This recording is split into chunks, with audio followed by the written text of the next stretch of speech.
The Great Hall of Nexera Prime had stood for longer than most species could remember. Its walls were made of crystal that had been cut from the heart of a dying star. Light moved through these walls like water, creating patterns that shifted and changed with every passing moment.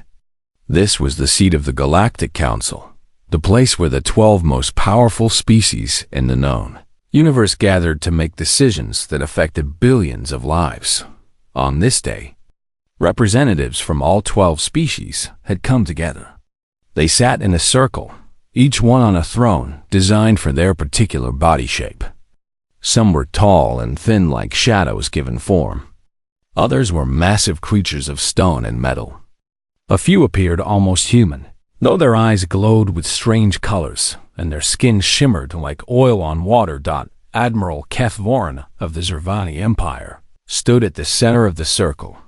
He was a creature of sharp angles and dark blue scales. His eyes were like two pools of black ink, and when he moved, his body made a sound like metal scraping against glass. In his clawed hands, he held a small device that projected images into the air above him. "Council members," he said, his voice deep and rough, "I bring news of a discovery on the outer rim of the galaxy. Our scouts have found a planet called Earth." The image shifted to show a small blue and green world floating in the darkness of space. It looked fragile and beautiful, like a marble held up to the light. "The species that lives there calls themselves humans," Kethvorn continued. "They have only recently begun to travel beyond their own solar system. Their technology is primitive. Their ships are slow and poorly armed. And most interesting of all, they live for only about 100 of their planet's cycles around their sun." A murmur of amusement passed through the council. Counselor Yev Mara of the Centauri Collective leaned forward on her throne. Her body was made entirely of living crystal, and she had existed for over 12,000 years. The idea of a creature living for only a century seemed almost sad to her. "Such short lives," she said, her voice chiming like bells. "What could they possibly accomplish in such a brief time?" "Very little, I would think," said Councilor Mrath of the Stone Lords. His body was carved from black rock, and he moved slowly, like a mountain deciding to take a walk. "They are children playing at being a spacefaring species." Kethvorn showed more images. Human cities, human ships, humans themselves going about their daily lives. To the council members, they looked soft and weak. Their bodies had no armor, no claws, no natural weapons of any kind. They needed machines to breathe in space, machines to protect them from radiation, machines to do almost everything. "I propose," Kethvorn said, "that we send a subjugation fleet to Earth. The humans would make excellent workers for our mines and factories. They are small enough to fit into spaces that other species cannot reach, and they breed quickly enough to replace any losses." Several council members nodded their agreement. The conquest of lesser species was something they had done many times before. It was simply the way of the universe. The strong ruled, and the weak served. "All in favor of sending a subjugation fleet to Earth?" asked the High Speaker, a being of pure energy that floated at the head of the circle. Hands and claws and tentacles began to rise, and then the ancient doors at the far end of the hall began to open. These doors had been sealed for 10,000 cycles. No living member of the council had ever seen them move. According to the oldest records, they led to a chamber that had been built when Nexera Prime was first constructed. A chamber meant for a being so old and powerful that even the founders of the council had feared him. The doors groaned and creaked as they swung inward. Dust that had settled for centuries fell from their hinges like gray snow. Beyond them was darkness, a darkness so complete that light seemed afraid to enter it. And from that darkness, something emerged that it had no fixed shape. One moment it looked like smoke, the next like starlight, the next like something that had no name in any language. It moved without walking, floated without flying, existed without quite being there. The temperature in the hall dropped until frost began to form on the crystal walls. "Voranthas," whispered the high speaker. And for the first time in recorded history, there was fear in that voice of pure energy. Voranthas, the Eternal Watcher, a being whose existence stretched back to the birth of the first stars. He had been ancient when the oldest species in the council were still learning to use fire. He had watched empires rise and fall, had seen galaxies collide and tear each other apart, had witnessed the death of more civilizations than there were stars in the sky. He rarely appeared. Centuries would pass without any sign of him. But when he did appear, it was always for a reason. "I have been listening," Voranthas said. His voice did not come from any one direction. It seemed to come from everywhere at once, from the walls and the floor and the air itself. It echoed inside the minds of every being present, making their thoughts shiver. "I have watched this council for longer than you can imagine," he continued. "I have seen you conquer species and destroy worlds. I have seen you build, and I have seen you burn. And in all that time, I have rarely felt the need to speak."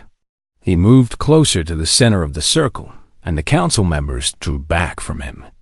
Even Kethvorin, with all his military pride, could not stand his ground before the Eternal Watcher. "But today, I must speak," Voranthas said. "Today you discuss a small blue planet on the outer rim.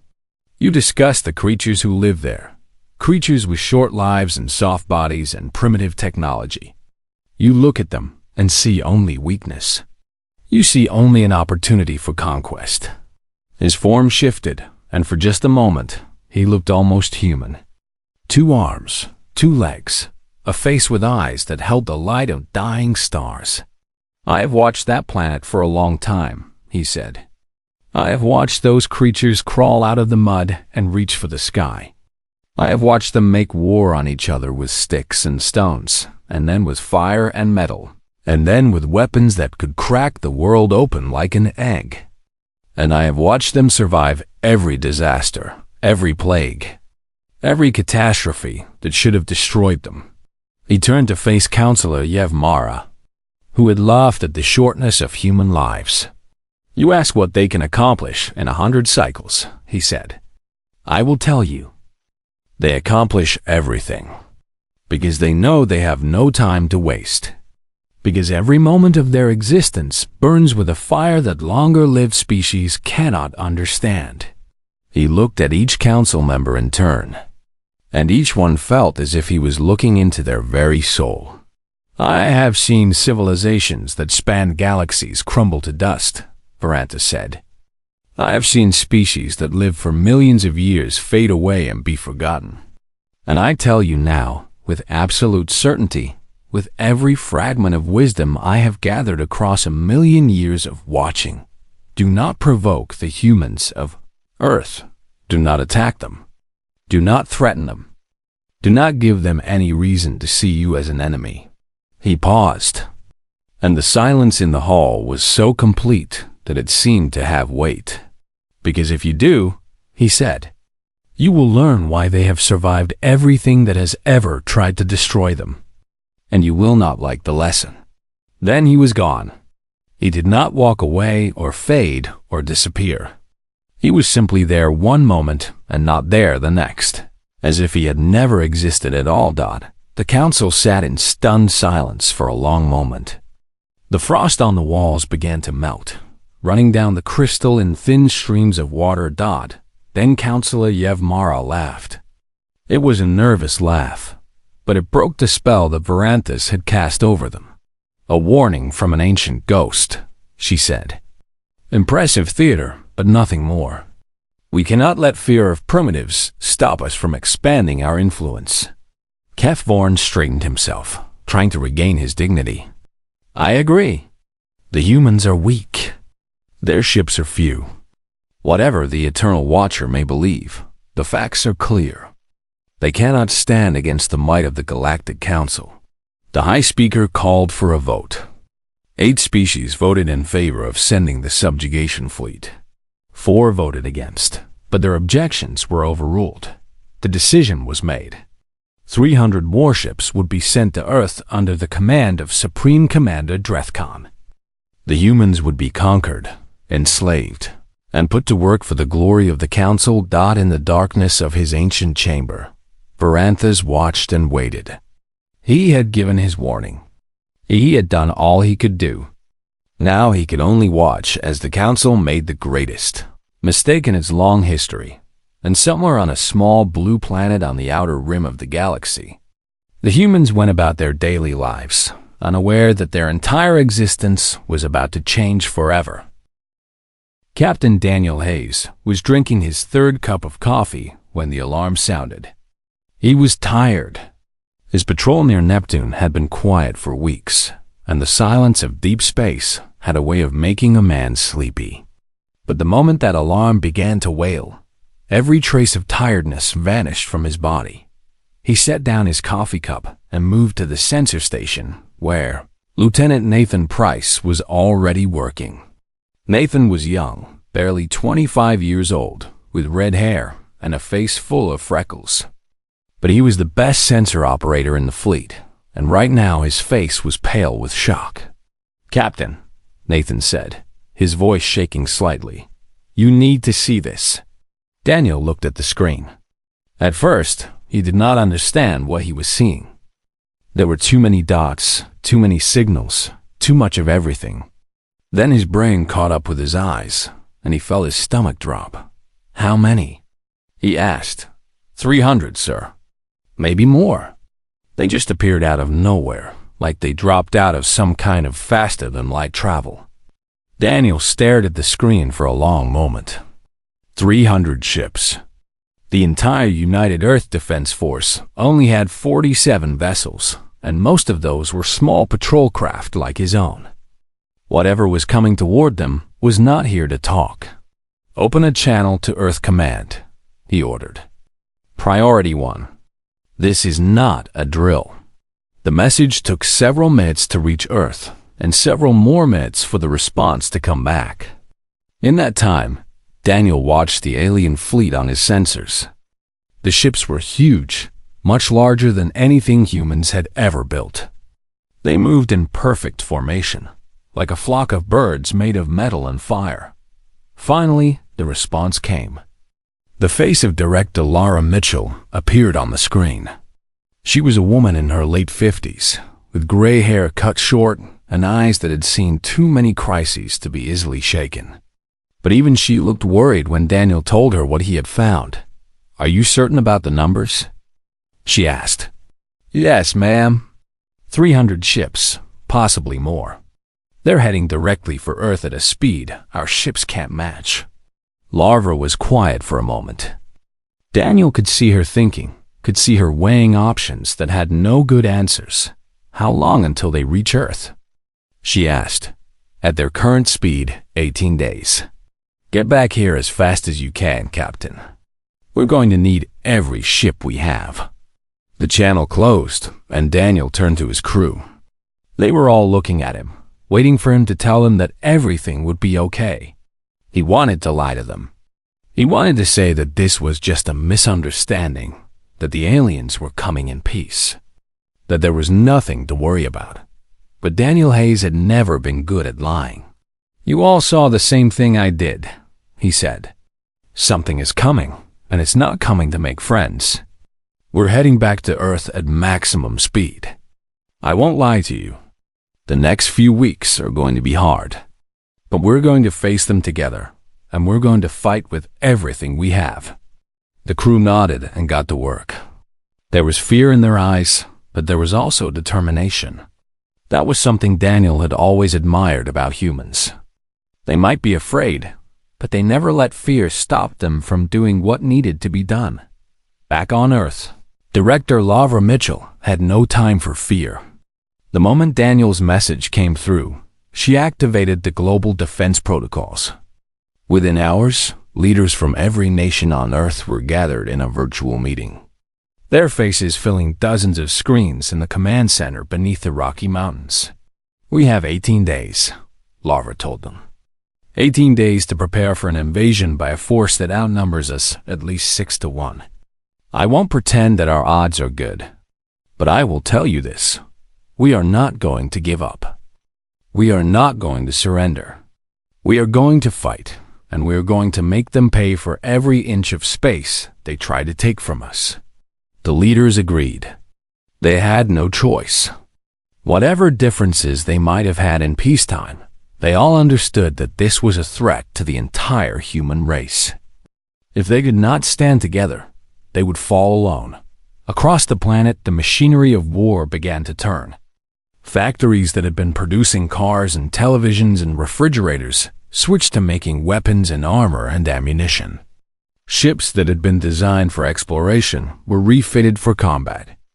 Scientists who had spent their careers studying the mysteries of the universe suddenly found themselves working on very practical problems, like how to make a missile fly faster and hit harder in a small laboratory in Colorado. Dr. Kevin Marshall stood before a device that looked like a metal sphere covered in wires and blinking lights. He had spent 15 years working on this device, 15 years of failures and setbacks and moments when he had wanted to give up. It was a gravitational disruption device, a weapon that could tear apart the fabric of space itself. In theory, it could destroy any ship, no matter how large or well-armored. In theory. "We've never tested it at full power," said his assistant, a young woman named Claire Dawson. She was smart and brave and had been with Kevin since the beginning of the project. "We don't even know if it will work." "Then we'll find out," Kevin said. "We don't have time for more tests. We don't have time for anything except making this work. If those aliens get to Earth, nothing else will matter." Claire nodded. She understood. They all understood. This was not a time for caution or careful planning. This was a time for desperate measures and impossible gambles. Meanwhile, the Zervani fleet continued its approach. Supreme Commander Drethkon stood on the bridge of his flagship, a massive vessel called the Crushing Claw, and watched the stars slide past. He was thinking about the conquest to come, about the glory he would bring to the Zervani Empire, about the slaves he would send back to the Council. He thought about the warning from Varanthus, the ancient ghost who had appeared in the Council chamber. He had been shaken by that appearance. He could admit that to himself. But the more he thought about it, the more ridiculous it seemed. The humans were primitives. They had only been in space for a few centuries. Their ships were slow and poorly armed. What could they possibly do against the might of 300 Zervani warships? Nothing, he told himself. They could do nothing. He was wrong. He was very, very wrong. On Earth, humanity was preparing to prove him wrong. In shipyards around the world, workers labored around the clock, welding and hammering and bolting together everything that could fly and fight. Old ships that had been retired were pulled out of storage and repaired.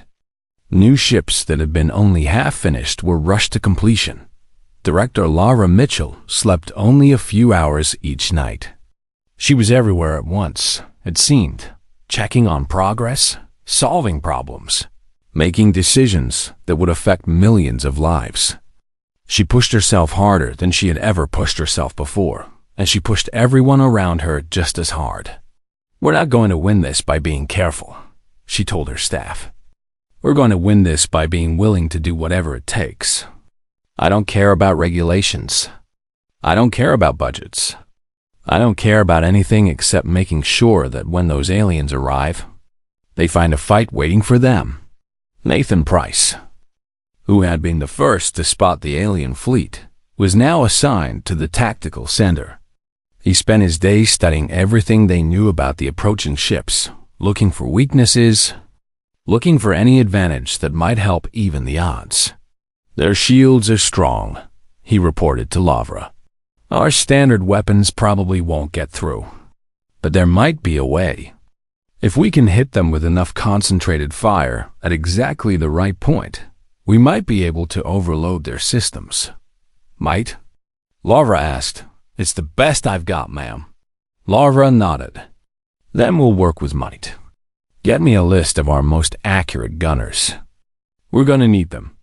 12 days before the fleet arrived, the gravitational disruption device was installed on the USS Defiance, the flagship of the Earth Defense Fleet. Captain Daniel Hayes watched as the technicians bolted the strange metal sphere into place. Will it work? He asked Dr. Kevin Marshall. Kevin shrugged. I honestly don't know. But if it does work, it will change everything. Daniel looked at the device, then looked out the window at the stars. Somewhere out there, 300 alien ships were coming to enslave his people. He did not know if he could stop them. He did not know if anyone could stop them, but he knew he was going to try. Then let's hope it works, he said, because I have a feeling we're going to need all the help we can get. The countdown continued. 18 days became 12, then 10, then 7. And all across Earth, humans prepared for the fight of their lives. The Zervani fleet dropped out of hyperspace near Mars, and Supreme Commander Dreth Khan smiled. The journey was almost over. Soon, the primitive humans would kneel before the might of the Galactic Council, and he would be remembered as the great conqueror who had brought them to heel. He looked at his tactical display, expecting to see scattered ships fleeing in terror, or perhaps nothing at all. What he saw instead made his smile fade. The humans were waiting for them. 40-7. Earth vessels hung in space in perfect formation. They were smaller than his ships, yes. They were fewer in number, certainly. But they were not running. They were not hiding. They were arranged in a defensive pattern that spoke of careful planning and absolute determination. What is this? Dreth Khan muttered. His communications officer turned to him. Commander, we are receiving a transmission from the human fleet. Put it through. The face that appeared on the screen belonged to Captain Daniel Hayes. He looked calm, almost relaxed, despite the overwhelming force arrayed against him. There was no fear in his eyes. This is Captain Daniel Hayes of the United Earth Defense Force, he said. You have entered sovereign human space without permission. You have 18 hours to withdraw your fleet and return to wherever you came from. This is your only warning. Dreth Khan stared at the screen for a moment, then burst out laughing. His officers joined in, though their laughter sounded nervous. 18 hours? Dreth Khan said. You dared to give me an ultimatum? Do you know who I am? Do you know what force I command? I have 300 warships. You have less than 50. You should be begging for mercy, not making demands. Daniel's expression did not change. I have told you our terms. The decision is yours. Hayes out. The screen went dark. Dreth Khan's laughter faded. There was something in that human's voice, something in his eyes, that made the commander uneasy. But he pushed the feeling aside. Numbers were numbers. The humans could not possibly win. All ships advance, he ordered. We will crush them in a matter of hours. The Zervani fleet began to move. 300 massive vessels bearing down on the thin line of human defenders. It should have been a slaughter. It should have been over before it began. It was not. The battle began at 0347, Earth Standard Time. The Zervani opened fire first, their weapons lighting up the darkness of space with beams of deadly energy. They expected the human ships to scatter, to break formation, to flee in terror. Instead, the humans charged. Every single Earth vessel surged forward, directly into the teeth of the enemy barrage. It was insane. It was suicidal. It was the last thing the Zervani expected. On the bridge of the USS Defiance, Daniel Hayes gripped his armrests as the ship shuddered from a near miss. All batteries, fire at will. Concentrate on the lead ships. And get me a firing solution on that flagship. Lieutenant Nathan Price worked frantically at his station. Their shields are holding, Captain. We're not getting through. Then hit them harder. Find the weak points. We knew their shields were strong. We prepared for this. Nathan nodded and kept working. Around him, the crew of the Defiance fought with everything they had. Power was rerouted from non-essential systems to weapons. Damage control teams rushed to seal hull breaches before they could become catastrophic. Medics dragged wounded sailors to the medical bay, while the ship bucked and rolled under enemy fire in the fighter bay. Claire Dawson climbed into her small attack craft. She was no longer just a laboratory assistant. When the call had gone out for volunteer pilots, she had been one of the first to step forward. Dr. Kevin Marshall had tried to talk her out of it, but she had refused to listen. "Someone has to fly these things," she had told him. "And I'm not going to sit in a bunker while everyone else fights for our survival." Now she launched into the chaos of battle, her fighter darting between the massive ships like a fly among elephants. Her mission was simple: get close to the enemy vessels and hit them where their shields were weakest. It was dangerous work. Dozens of pilots were dying every minute. But Claire did not hesitate. She spotted a Zervani cruiser that had taken damage to its port side. Its shields were flickering there, struggling to maintain coverage. She pushed her throttle forward and dove toward the weakness. "Come on," she whispered to herself. "Come on, come on, come on." Her weapons fired, striking the flickering shield again and again. Then, suddenly, the shield collapsed. Her next shots hit the hull directly, punching through the armor and into the vital systems beneath. The cruiser began to list, smoke and flame pouring from the wound. "Got one!" she shouted, but there were so many more. For every ship the humans damaged, 10 more pressed forward. The Zervani fleet was simply too large, too powerful. On the crushing claw, Drethkon watched the battle with growing frustration. They were winning, of course. The mathematics made that certain. But the humans were not dying fast enough. They refused to break. Every time he thought the fight was over, they found some new way to keep going. A human destroyer, its engines crippled and its weapons nearly exhausted, rammed directly into one of his carriers. The collision destroyed both ships, but the carrier was worth 100 destroyers.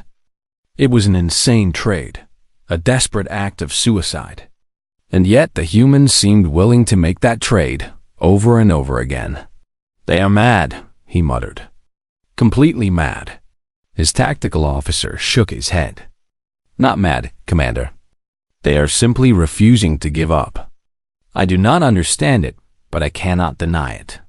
Drethkon watched as another human ship, burning and breaking apart, managed to fire one last torpedo before it exploded. The torpedo struck a Zervani frigate in its engine array, crippling the vessel. Even in death, the humans were still fighting. The battle raged for hours. The humans lost ship after ship. The Defiance took hit after hit, its hull scored with burns and punctures, its crew diminished by casualties. But they would not stop. Then, with only 16 Earth ships remaining, Daniel Hayes gave the order to use the gravitational disruption device. "Target the flagship," he said. "Let's see if Dr. Marshall's invention actually works." The device hummed to life. Strange lights flickered across its surface. Then a beam of distorted space shot from the Defiance, striking the crushing claw dead center. For a moment, nothing happened. Then the Zervani flagship began to twist. Its hull buckled and bent, as if invisible hands were tearing it apart. Explosions rippled across its surface. Drethkon screamed orders that no one could follow, and then the ship tore itself to pieces in a silent, terrible explosion. The Zervani fleet stopped. They had just seen their flagship destroyed by a weapon they did not understand. Their supreme commander was dead. Their confidence was shattered. Daniel Hayes opened a channel to the remaining enemy ships. "This is Captain Hayes. Your commander is dead. Your flagship is destroyed. You now have a choice. You can continue this fight and watch more of your ships die, Or you can retreat and tell your masters what happened here today. Choose quickly." The Zervani fleet chose retreat.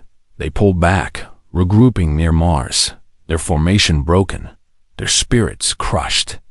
87 of their ships had been destroyed.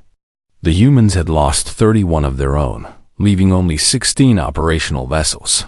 But they had won. Against impossible odds, against an enemy with overwhelming numbers, the humans had won the first battle. On Earth, Director Lavra Mitchell received the news with tears in her eyes. It was not over. She knew that. The Zervani would be back, with more ships and more determination. But for now, in this moment, humanity had proven something important. They had proven that they would not go quietly in the Galactic Council chamber. The news arrived like a thunderbolt.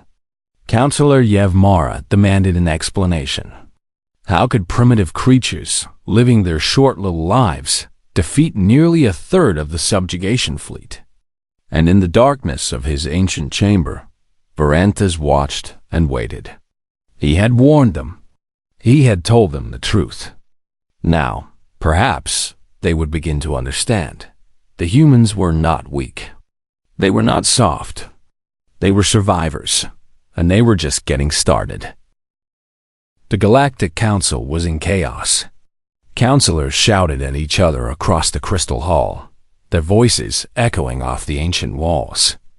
The news from Earth had shattered their confidence and their unity.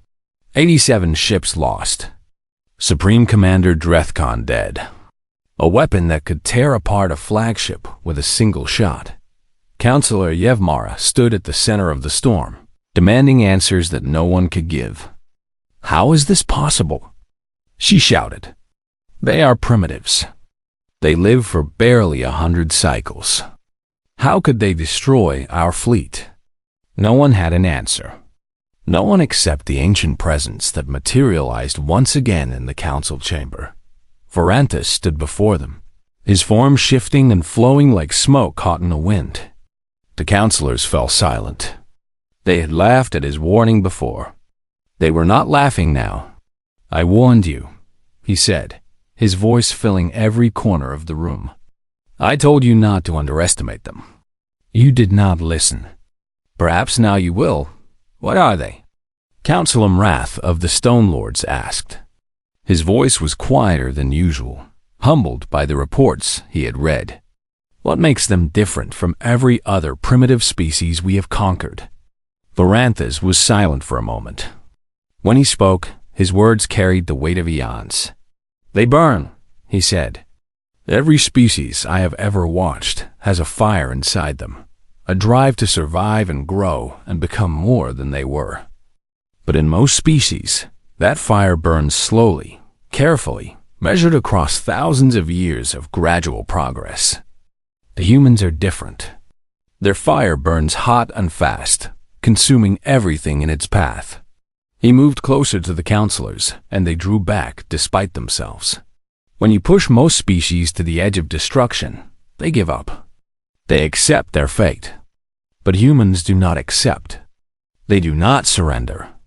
They find ways to survive that no rational mind would ever consider. They adapt faster than should be possible. They overcome obstacles that should be insurmountable. He turned to face Counselor Yevmara directly. "You asked what they can accomplish in 100 cycles. I will tell you. In 100 cycles, a human can go from crawling in the mud to walking among the stars. They can invent weapons that shake the foundations of reality. They can unite against any enemy, no matter how powerful. They can do all of this because they know, deep in their bones, that they have no time to waste." The council was silent. The truth of his words hung heavy in the air. "So what do we do now?" asked the High Speaker. "We cannot simply abandon the campaign. We cannot let our defeat go unanswered." Varantas shook his head slowly. "Whatever you do, do it with caution. But I suspect you will not listen to me. You will send more ships, more soldiers, more weapons. And the humans will fight you again. And again. And again. Until one side is destroyed. He began to fade, his form dissolving into the shadows. I have given you my warning twice now. There will not be a third time. Whatever happens next is on your heads. Then he was gone. The council debated for hours after his departure. In the end, pride and stubbornness won out over wisdom. A second fleet was assembled, larger than the first. 212 ships under the command of Vice Commander Krethvar, who had been Drethkon's second in command and had barely escaped the destruction of the Crushing Claw. On Earth, there was no time for celebration. The moment the first battle ended, the work began again. The 16 surviving ships were repaired as quickly as possible. Damaged systems were replaced. Wounded crews were given medical treatment and sent back to their posts. Director Laura Mitchell pushed everyone to their limits, including herself. She slept only 2 hours a night, and those hours were filled with nightmares. She had seen the casualty reports from the first battle. Thousands of men and women had died defending their world. Thousands more would die if the aliens returned. They would return. She was certain of that. We need more ships, she told her staff. More weapons. More everything. How fast can we get the reserve fleet operational? Nathan Price, now promoted to commander after the death of his superior in the first battle, shook his head. The reserve fleet is in bad shape. Most of those ships haven't flown in years. We can get maybe a dozen operational in the next 2 weeks. Then do it. And contact Dr. Marshall.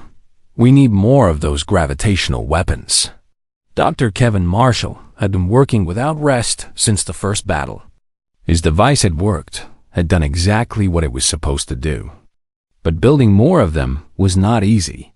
Each one required materials that were rare and expensive, and the manufacturing process was delicate and time-consuming.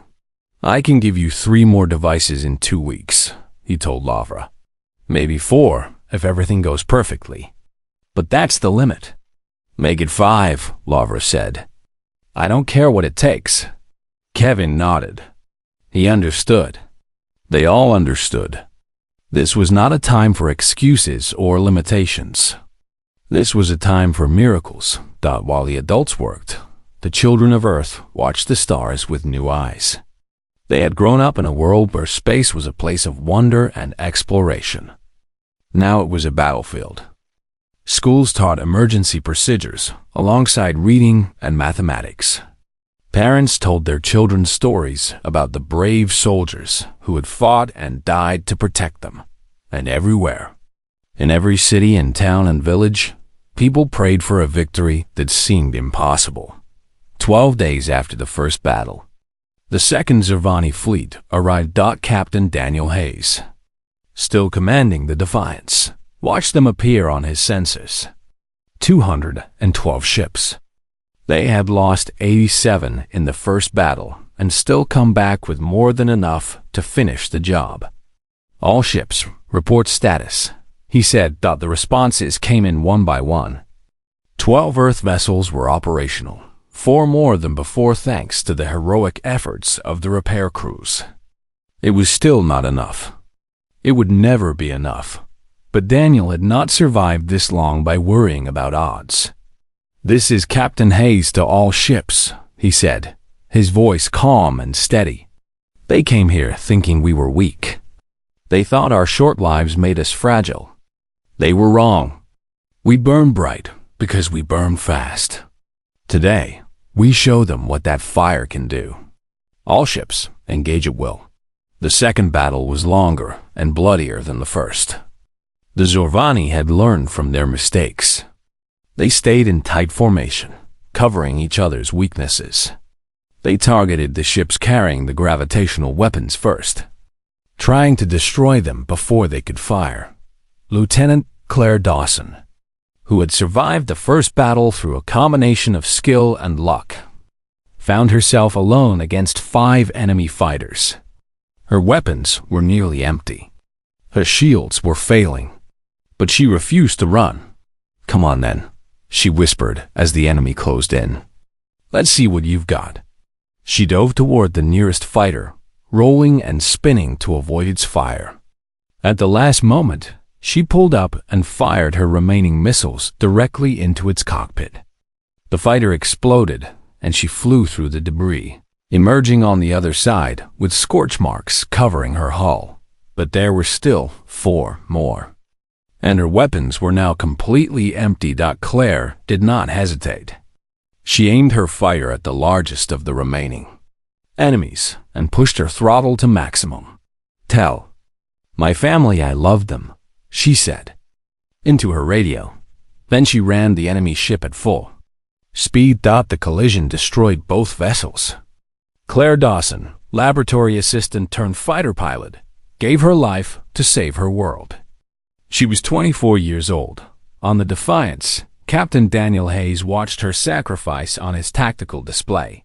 He closed his eyes for just a moment, allowing himself a single breath of grief. Then he opened them again and continued fighting. The battle lasted 6 days. The humans used every trick they could think of. They jury-rigged failing systems while their compartments filled with smoke. They rammed their damaged ships into enemy vessels when their weapons failed. They fought with broken bones and burned skin and lungs full of toxic atmosphere. By the end, only 4 Earth ships remained. The Defiance was one of them, though it was barely holding together. Daniel Hayes had taken shrapnel to his left arm, and Dr. Kevin Marshall himself had come aboard to keep the gravitational weapon functioning. But 212 Zervani ships had been reduced to 39. The surviving enemy vessels retreated, limping back toward the outer system. They had expected an easy victory. Instead, they had lost more ships than they had ever lost in a single campaign. On Earth, the people watched the stars and waited for news. When it finally came, when they learned that the enemy had retreated, the cheering could be heard around the world. But Lavra Mitchell did not cheer. She sat in her command center, staring at the casualty reports, and wept. Thousands of men and women had died. Brave souls like Claire Dawson, who had given everything to protect a world they would never see again. The victory was real, but the cost was terrible. And Lavra knew with absolute certainty that this was not the end. The Galactic Council would not stop. They would send more ships, more soldiers, more weapons. The war had only just begun, but humanity had proven something in these 2 battles. They had proven that they could win. They had proven that the fire inside them burned brighter and hotter than any enemy could imagine. And somewhere in the darkness of space, Varanthas watched and wondered if perhaps, for the first time in 1,000,000 years, he had found a species that could truly surprise him. The surviving Zervani ships returned to Nexera Prime like ghosts. Their hulls were scarred with burns and punctures. Their crews were broken in body and spirit. Vice Commander Krethfer walked into the council chamber with the slow steps of a soldier who has seen too much death and suffering. He carried with him recordings from the battle. Every counselor watched in silence as the images played out before them. They saw human ships charging directly into enemy fire. They saw pilots ramming their damaged vessels into Zervani cruisers.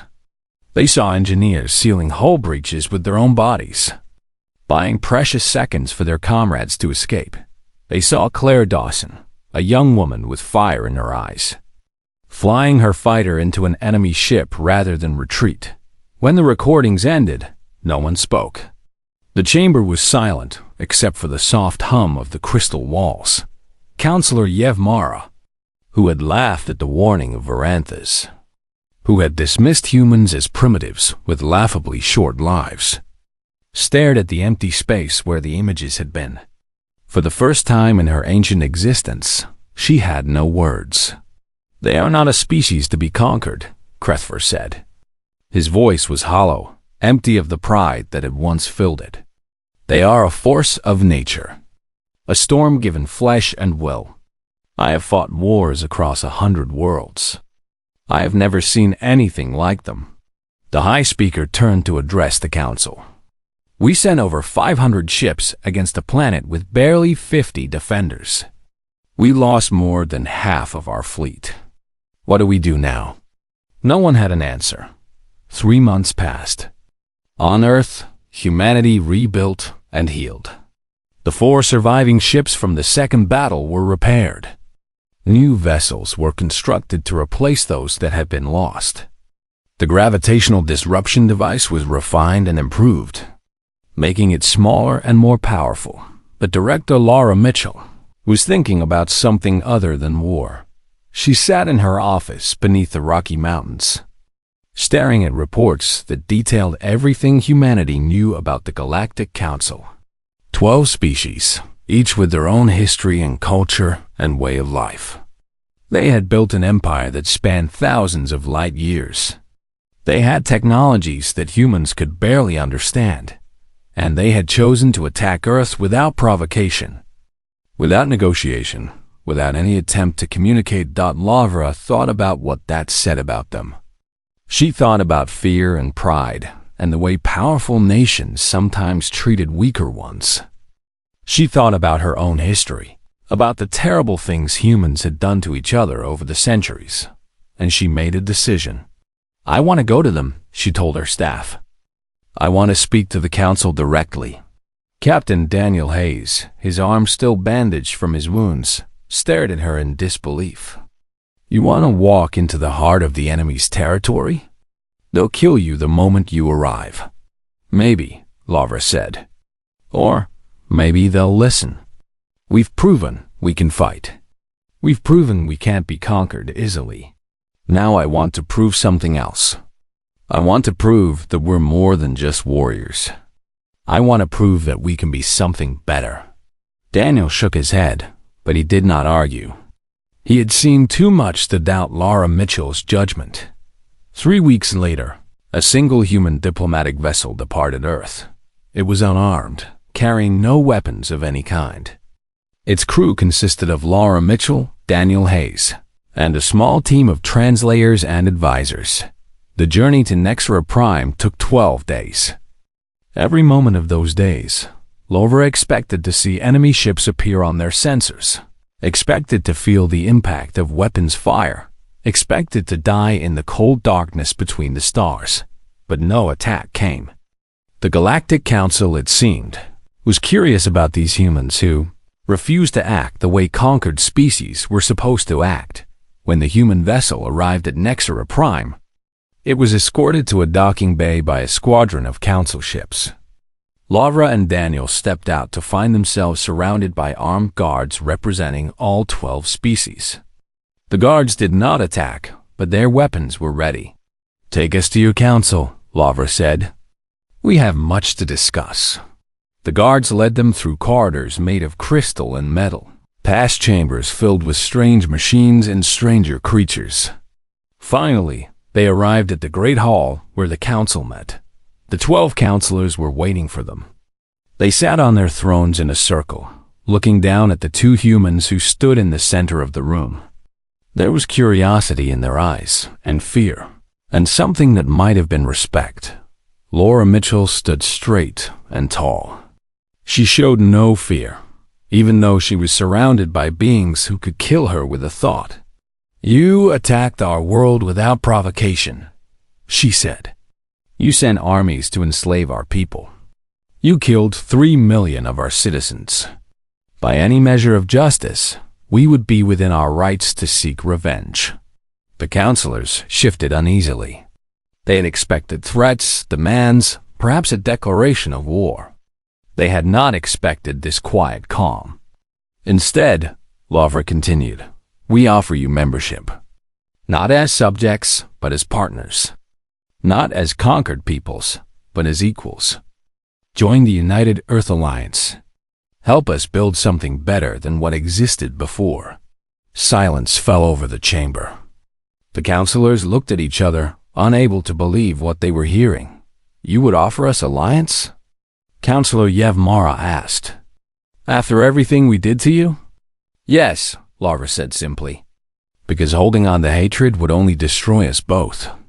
Because the universe is vast and dangerous, and we are all stronger together. Because despite what you did to us, despite the friends we lost and the blood that was spilled, we believe that peace is possible. We believe that enemies can become allies. We believe in forgiveness." It was at that moment that Varanthus appeared. He materialized in the center of the chamber, his ancient form shifting and glowing with a light that seemed to come from beyond the stars. The counselors drew back, but the two humans stood their ground. "Do you understand now?" Varanthus asked. His voice was soft, almost gentle. "Do you see why I warned you?" He looked at Daniel Hayes, at the scars on his arm and the weariness in his eyes. He looked at Laura Mitchell, at the strength and compassion that radiated from her like heat from a sun. "This is what makes them dangerous," Varanthus said. "Not their weapons, not their willingness to fight, but this, their ability to offer their hand to those who tried to destroy them, their refusal to let hatred consume them, their capacity for mercy even in the face of terrible injustice." He turned to face the council. "In a million years of watching, I have seen countless species rise and fall.